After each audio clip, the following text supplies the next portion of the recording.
हाय guys, जय Shri Ram. Once again very sorry for this late video. मैंने आपको कल भी बताया था कि बहुत काम हो जाता है, इसलिए थोड़ा वीडियो बनाने में लेट होता है। But today's day was marvellous, मतलब बहुत फायदेमंद दिन रहा। एंड यस, हम लोगों ने कल डिस्कस किया था कि आरबीआई मॉनेटरी पॉलिसी में क्या क्या चीजें डिस्कस होंगी, एंड सेम चीजें वहां पर डिस्कस हुई। बार बार मैं आपको अपने टेलीग्राम ग्रुप की मदद से अपडेट दे रहा था कि मार्केट के अंदर देखिए बहुत ज्यादा निगेटिविटी है। साथ ही साथ में जो स्टेटमेंट ऑनरेबल गवर्नर साहब ने बोला है उसमें भी कई सारी चीजें ऐसी थी जो हमें फ्यूचर के बारे में आगाह कर रही थी। अब देखो, अगर आप लोगों को थोड़ा सा टाइम होगा ना तो मैं थोड़ा डिटेल्ड में जाऊंगा। मुझे पता है वीडियो काफी लेट बनी, कल सेंसेक्स की एक्सपायरी है, प्लस आज मैंने 3 लाख रुपए कमाए 2 लाख मात्र लगा के। मैं कोई फैंटिसाइज नहीं कर रहा हूं, लेकिन जिस दिन मेरा लॉस होता है उस दिन भी मैं आपको दिखाता हूं, जिस दिन मेरा प्रॉफिट होता है उस दिन भी मैं आपको दिखाता हूं। आज का दिन काफी सिंपल था, मतलब कोई ऐसा मेजर पुल बैक भी नहीं आया कि आपका लॉस होता, तो वो भी मैं बताऊंगा। तो अगर आपको मेरी वीडियो के अंदर थोड़ा सा लॉन्ग ड्यूरेशन होने से कोई कष्ट है तो प्लीज लिख देना। अगर आप ओके हो तो ओके लिख देना। हम लोग आगे ऐसे ही वीडियो के अंदर इन डेप्थ रिसर्च करके अगले दिन की बातें करेंगे। अब देखिए, कल मैंने आपको क्या कहा था कि एक चीज पर ध्यान रखिएगा कि कहीं आरबीआई की जो पॉलिसी है वो हॉकिश स्पीच ना बन जाए। अगर आज गवर्नर साहब खुश होकर बहुत सारी बातें बोल देते कि चलो भाई ठीक है, फाइनेंशियल सेगमेंट्स अच्छे हैं, हम लोगों ने जो रिस्क वेटेज बढ़ाया था उस पर हम लोग डिस्कशन नहीं करेंगे, आगे हम लोग नहीं बढ़ाएंगे, लेकिन गवर्नर साहब ने बहुत सारी बातों को नजरअंदाज किया। आज एक और अनहोनी टाइप की चीज हुई। मुझे नहीं लगता कितना बड़ा इश्यू ये है या नहीं है। आप देखो, प्रेस कॉन्फ्रेंस में अगर 10 सवाल हुए तो उसमें से 5 से 7 सवाल सिर्फ पेटीएम के लिए पूछा गया, जबकि इश्यू बहुत क्लियर है कि पेटीएम अपने कंप्लायंसेस इश्यू को 2 साल 22 महीने में नहीं सॉल्व कर पाया, तो उसके ऊपर ज्यादा बातचीत करनी नहीं चाहिए थी। और अगर आप ध्यान से प्रेस कॉन्फ्रेंस देखोगे तो बहुत सारी बातों का जवाब देने से गवर्नर साहब एंड इनकी टीम या डिप्टी गवर्नर साहब ने पीछे मुख लिया। यानी जैसे एक सवाल आया रिस्क वेटेज पे, उसको भी इन्होंने नहीं एड्रेस किया। कुल घुमा फिरा के बात यहां पर है, मैं जो वही बात रिपीट किया था फिर से रिपीट करता हूं। ये क्या है? ये इंडियन इकोनॉमी है, इंडियन का शेयर मार्केट मान लो। इसको बढ़ा कौन रहा है? म्यूचुअल फंड, एसआईपीज, हम, डीआईआईज, रिटेलर्स और हमारे आदरणीय मोदी साहब। और इस इंडियन इकोनॉमी को गिराने के लिए क्या क्या अलग अलग तीर आ रहे हैं? सप्लाई डिसरप्शन, रेड सी वार, ठीक है, कॉन्फ्लिक्ट्स, बहुत geopolitical tension, easing of inflation, rabi crop. अच्छा, एक चीज मैं और नहीं समझ पाया आज के इस मीटिंग में, हो सकता है कि मेरी समझ वहां तक नहीं हो। गवर्नर दास साहब ने अपने स्पीच में यह कहा ड्यूरिंग मॉनेटरी पॉलिसी कि जो सोइंग ऑफ रबी क्रॉप्स है वो इंक्रीज हो रहे हैं। बट ऐसा अगर आप इंडियन किसी भी स्टैटिक्स को देखोगे तो ये बात गलत है। रबी की फसल की सोइंग उतनी अच्छी नहीं है, और प्रेडिक्शन ये भी है कि चावल महंगे हो रहे हैं, ठीक है, सप्लाई चेन अच्छे से हो नहीं पा रही है। तो बहुत सारे फैक्टर हैं, चलो फटाफट डिस्कस कर लेते हैं। तो सबसे पहले आज क्या हुआ मार्केट के अंदर वो समझ लो। रिजर्व बैंक ने इस बार भी रेपो रेट अनचेंज रखा है। अब जिसको रेपो रेट नहीं पता, मैं आपको सिंपल भाषा में बता देता हूं। मैंने इसलिए पहले आपसे माफी मांगा है, वीडियो लंबा जाएगा, मुझे खुद नहीं पता मैं क्या क्या बोलूंगा। ये है बैंक, ये है बैंकों का बैंक आरबीआई। अब आप हो और आपका एक दोस्त है, this is you and this is your default दोस्त। अब आप 1 साल पहले जाते हो बैंक वाले को, बोलते हो बैंक बैंक बैंक मुझे गाड़ी खरीदना 4 चक्का, मुझे लोन चाहिए। बोलता है ठीक है ले जाओ 9% पे, ठीक। 1 साल बाद आपका दोस्त आता है, कहता है बैंक बैंक बैंक मुझे भी वही गाड़ी चाहिए जो मेरा दोस्त 1 साल पहले लिया था, मुझे भी लोन दो। ये कहता तुम इस बार 8% पे ले जाओ। आपको पता चला, आप आके बैंक से झगड़ने लगे कि ऐसा क्यों किया भाई, भेदभाव क्यों? ये बोला कि मुन्ना जब तुम आए थे तब रेपो रेट था 6.5% जो कि अभी है, और आरबीआई ने कट करके रेपो रेट 6% कर दिया, तो अब हमारा लोन भी कम दाम में गया। तो रेपो रेट वो रेट है जिस रेट से आरबीआई किसी भी बैंक को लोन देती है, ठीक है, समझ गए? अब इन्होंने क्या किया, 6 टाइम रेपो रेट अनचेंज किया। और अभी अगर आप रेपो रेट की थोड़ी सी ग्राफिकल इंटरप्रिटेशन को देखेंगे तो कुछ इस तरीके से आता है कि 2022 में थोड़ा सा टाइटनिंग हुआ, उसके बाद 6 बार से रेपो रेट अनचेंज को रखा गया है, यानी कुछ भी उसमें नहीं किया गया है। क्या क्या की एस्टिमेट्स हैं जिनको हम लोग को यहां पर देखने चाहिए? इन्होंने कहा कि GDP growth for 2024 to 25 projected है 7% पे, जो कि अच्छा नंबर है। एक चीज इसमें बिगड़ी है कि इसके पहले स्पीच में गवर्नर दास साहब ने 7.3% के बारे में बोला था, उसको 0.3% से घटाया है। रिटेल इन्फ्लेशन में नंबर में सुधार आया है, पहले 5.4 था, 4.5 ये बोल रहे हैं, अच्छी चीज है। इन्वेस्टमेंट साइक्लिक गेनिंग स्टीम, यानी इन्वेस्टमेंट की जो साइनिंग है वो इन्होंने बोला कि वो सही है, प्रॉपर सारी चीजें चल रही हैं। Forex reserve at $622.5 billion. तो ये कुछ स्पीच हैं। सीपीआई एस्टिमेट्स मैंने टेलीग्राम में आपको बताया, इसके ऊपर ज्यादा हाईलाइट करने का मतलब कुछ नहीं है। यहां पर एक चीज देख लीजिए, डोमेस्टिक फाइनेंशियल सिस्टम अभी भी रेजिलियंट है, हेल्दी बैलेंस शीट है, इसको सीट कर लीजिएगा। रेगुलेटेड एंटिटीज शुड अकॉर्ड, ये पेटीएम के रिलेटेड है कि जितने भी रेगुलेटेड एंटिटीज है वो कंप्लायंसेस को फॉलो करें, और बहुत अच्छी अच्छी चीजें वही सारी है कि इंडियन इकोनॉमी अच्छा है, डिसरप्शन नहीं है ज्यादा, ग्लोबल के मुकाबले हम अच्छे चल रहे हैं। ये सारी चीजें जो बार बार कही जाती हैं वो इस बार भी आपको कही गई हैं। अब लोन के लिए इन्होंने एक बहुत बड़ा मापदंड उठाया, ये एक ट्रिगर पॉइंट था मार्केट के लिए। ट्रिगर पॉइंट क्या था? इन्होंने बोला कि अब जो भी लोन देगा बैंक वो 100% ट्रांसपेरेंट रहेगा, उस पर नो हिडन चार्ज रहेगा। तो अब ये हो गया कि बैंक वाले बेचारे तो लोन देके ही कमाते हैं। अब जब 100% ट्रांसपेरेंट कर दोगे तो पता चला 7% वाला जो लोन का क्राइटेरिया है वो आदमी को पता चल रहा है कि 8-8.5% पे हुए, तो ऐसे ही भाग खड़ा होगा। तो यहां पर बैंक को थोड़ा सा बुरा लगा, लेकिन समय के साथ साथ सुधर जाएगा। थोड़ा ये एक पेनिंग सिचुएशन क्रिएट किया, इसलिए मार्केट और ज्यादा फॉल हुआ। तो बस यही सारी चीजें थी जो गवर्नमेंट ने अनाउंस किया।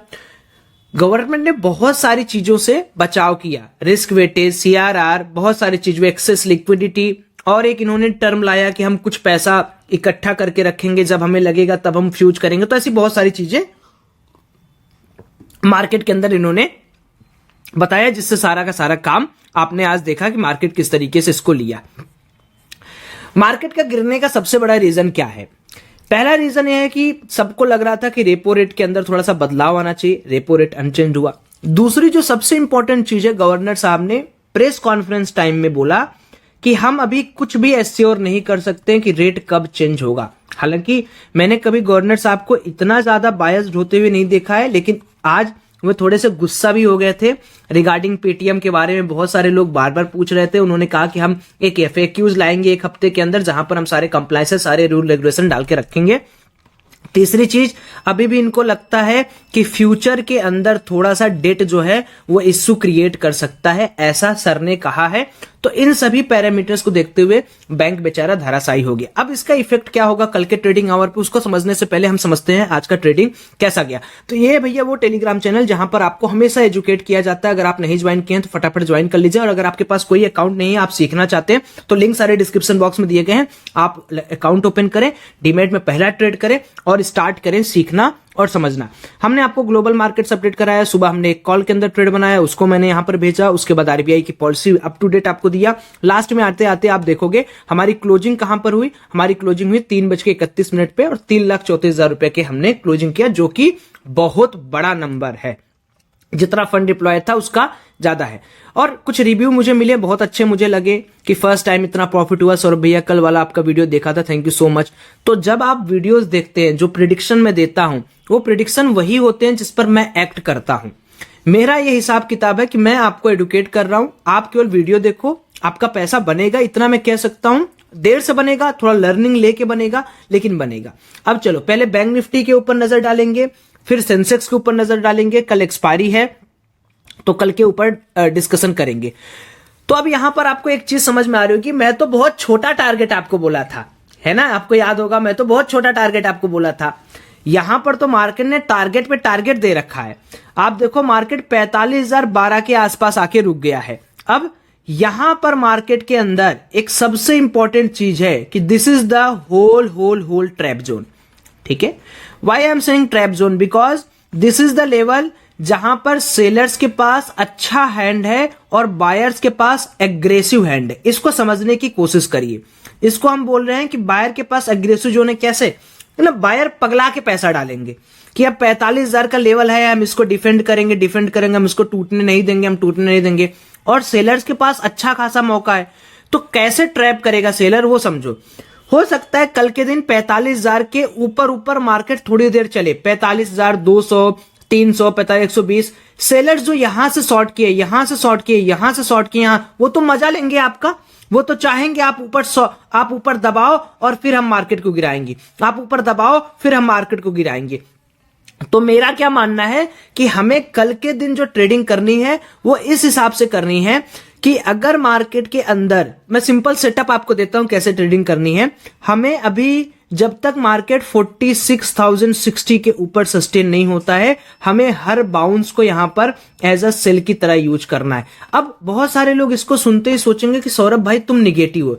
मैं निगेटिव नहीं हूं दोस्त, मैं सिर्फ 1000 पॉइंट की बात कर रहा हूं कि 1000 पॉइंट में मेरे को लग रहा है ये लोग गेम खेल रहा है, तो मैं क्या करूंगा ना कि 46,060 के ऊपर मैं फिर से बुलिश हो जाऊंगा।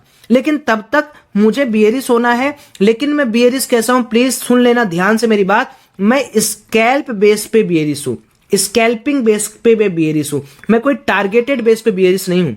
क्योंकि मेरे को मार्केट दिख रहा है बहुत अच्छे सपोर्ट जोन पे, लेकिन मुझे डर इस बात का है कि जो सेलर्स हैं वो मजे लेने आएंगे ही आएंगे, क्योंकि बायर अग्रेसिव आएंगे। सेलर्स को क्या है भैया, आ जाओ ऊपर फिर पटकेंगे, आ जाओ ऊपर फिर पटकेंगे। तो अब कैसे काम करना है मैं आपको समझाता हूं। देखो सिंपल सा, यहां पर आप क्या करना, 3 मिनट का चार्ट प्ले आउट कर लेना। ये 3 मिनट का, 3 मंथ का मैंने लगा दिया, ये 3 मिनट का चार्ट लगा लेना। और 3 मिनट के चार्ट के अंदर आपको क्या दिख रहा है, एक छोटा सा एरिया दिख रहा है, ये वाला, ठीक, ये वाला एक एरिया दिख रहा है।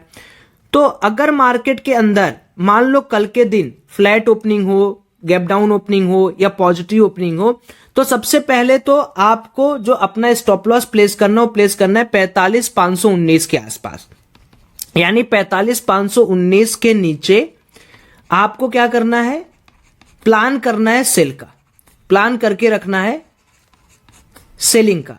ठीक है, मैं ऐसे जनरल नहीं बता रहा हूं कि ये होगा ही होगा, क्योंकि मेरे पास ना तो वो अथॉरिटी है ना तो मैं कोई गारंटीड चीज आपको बता सकता हूं, मैं तो बस अपना एजुकेशन बता रहा हूं। लेकिन अगर मार्केट कल के दिन आज के लो को तोड़ता है तो फिर हम 44,800 और 44,600 के लेवल के स्वाद को चखने के लिए नीचे आएंगे। यानी मान लो कि मार्केट 44,870 के नीचे आता है तो फिर हमें टारगेट यहां पर 44,800 और 44,600 को देखने को मिल सकते हैं। हमें बुलिश ट्रेड प्लान कब करना है, जैसा मैंने बोला कि जब तक मार्केट 46,060 के ऊपर नहीं है तब तक हम बुलिश यहां पर ट्राई आउट नहीं कर सकते हैं। अब जिनको स्कैल्प करना उनके पास सेटअप नहीं है, आप सिंपली क्या कर सकते हैं, सिंपल यहां जाइए और लिखिए EMA क्रॉस 50-200, ठीक है, सोम्स का है, आप लिख दो। और अब देखो कैसे स्कैल्प आपको करना है। 3 मिनट के टाइम फ्रेम पे आपको सिंपली इस वाले पार्ट पर देखना है कि कैंडल्स मेरी कैसी बन रही है। अगर सेलिंग है तो मैं यहां से सेल आउट का प्लान करूंगा, ये आपका फाइनल स्टॉप लॉस होगा। देखिए आपके स्टॉप लॉस आने से पहले ही मैंने यहां पर आपका बना दिया है। 45,519 के ऊपर अगर मार्केट निकल जाता है तो मुझे नहीं लगता है कि सेलिंग मार्केट के अंदर फिर से कंटिन्यू रहेगी। तो आपका जो भी कल के लिए ट्रेड प्लान कर रहे हैं, जो लोग भी ट्राई आउट करेंगे, 45,519 आपका फाइनल स्टॉप लॉस होगा। इसके बाद फिर से ये सारी निगेटिविटी अडॉप्ट करके मार्केट फिर से ऊपर की तरफ भागना शुरू करेगा। तो होप मैंने आपको समझा दिया। सेंसेक्स के अंदर भी चलिए थोड़ी बहुत बातचीत कर लेते हैं कि सेंसेक्स क्या प्लान कर रहा है। तो सेंसेक्स के अंदर लास्ट में देखो थोड़ी सी बाइंग आई थी, बट बाइंग के अंदर अगर मुझे कल की एक्सपायरी प्लान आउट करनी है तो मैं सबसे पहले क्या देखूंगा, क्योंकि मार्केट के अंदर जो सेलिंग है, ठीक है, वो सेलिंग कहीं ना कहीं यहां पर है, यहां पर है और यहां पर है। तो मैं ट्राई आउट करूंगा कि कम से कम मार्केट इसके 50% के हाई लो को क्रॉस करे, देन मैं यहां पर कोई कॉल साइड का कल के दिन ट्रेड प्लान करूंगा। अगर मार्केट इसके ऊपर नहीं सस्टेन कर पाता है तो मेरा जीरो हीरो भी पुट के साइड में रहेगा एंड मेरा नॉर्मल ट्रेड भी पुट के साइड में रहेगा। कैसे हम लोग उसको प्लान आउट कर सकते हैं, हालांकि आप लोगों ने A to Z में सीखा है, लेकिन मैं फिर से बता देता हूं। सो द लेवल इज कि अगर मार्केट कल के दिन 71,980 के ऊपर निकलता है देन हम यहां पर प्लान करेंगे ऊपर साइड के ट्रेड का। मैं यहां पर इसको लाइन भी लगा देता हूं, लेट दिस, ओके। तो मेरा लाइन है 71,980 के ऊपर मैं 72,100 और 72,200 का प्लान करूंगा। अदरवाइज फिर से मैं बोल रहा हूं 71,980 के नीचे नीचे मैं सिर्फ और सिर्फ PE का प्लान आउट करूंगा। अगर देखो मार्केट बहुत बड़ा गैप डाउन खुल गया, बहुत बड़ा गैप अप खुल गया, तो दोस्तों एनालिसिस बदलती है। इसलिए आप लोग प्रॉपर, हमेशा कहता हूं मैं कि जो लोग नहीं जुड़े हैं कोर्सेज वगैरह में या लोग टेलीग्राम में नहीं जुड़े हैं, आप जुड़ जाओ, क्योंकि एनालिसिस बदलने में वक्त नहीं लगता है। हो सकता है कि रात को कुछ और हो जाए, सुबह कुछ और हो जाए। ये तो अभी की करंट स्टडी है ना। हो सकता है कल मार्केट 250-400 पॉइंट गैप अप खुल जाए या 400 पॉइंट डाउन खुल जाए, तो 400 पॉइंट डाउन खुल गया तो एनालिसिस ही खत्म हो जाएगी। फिर आपको उसी हिसाब से मार्केट के अंदर काम करना होगा। तो होप सो आप समझ रहे हैं। बाकी एक बार कमेंट जरूर करिएगा यार, बहुत मेहनत लगता है, आपको मोटिवेशन आप मुझे दीजिए, मैं आपके लिए ऐसे ही दमदार कमेंट बता दूंगा। Thank you so much, have a great day, जय श्री राम।